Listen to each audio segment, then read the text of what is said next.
Launching the much-awaited Ignis or the micro SUV tomorrow, and what impact will this have on auto ancillaries? Well, we have Mangalam here with us with our special Bhavcopy segment, and he's picked up a stock Machino plastics. Mangalam? Indeed, Rima. So as Maruti Ignis launches tomorrow, I was looking through the stocks on my radar, and Machino Plastics is the one that swam into the can, primarily because if you look at the company, small company, 133 crore market cap, but it is actually a joint venture between Maruti, Suzuki and a certain Jindal family.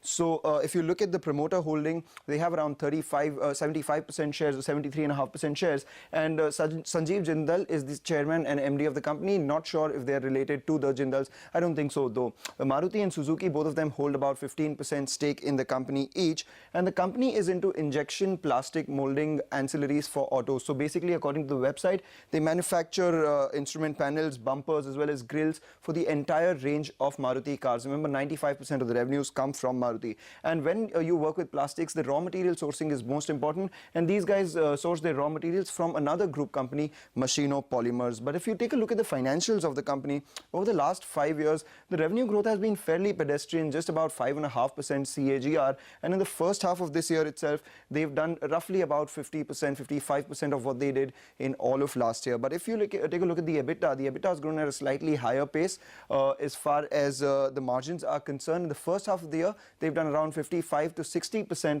of the EBITDA that they did in all of FY16.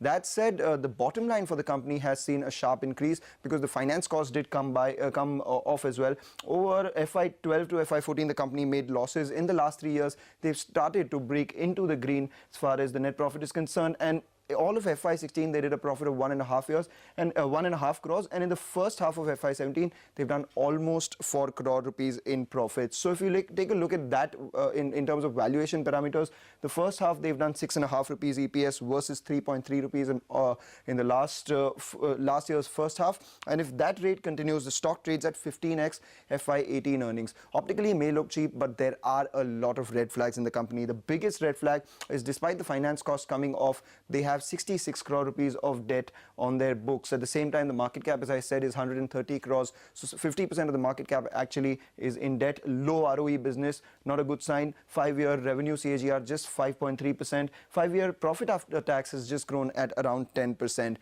Additional risks for the company. Second, the first one is the fact that 95% of the revenues come from Maruti and Suzuki Motor Corp. So margins could be under a bit of concern. Primarily, it's because it's promoted by both Maruti and Suzuki.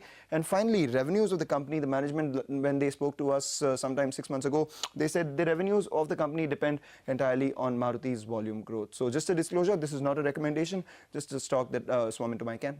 Right.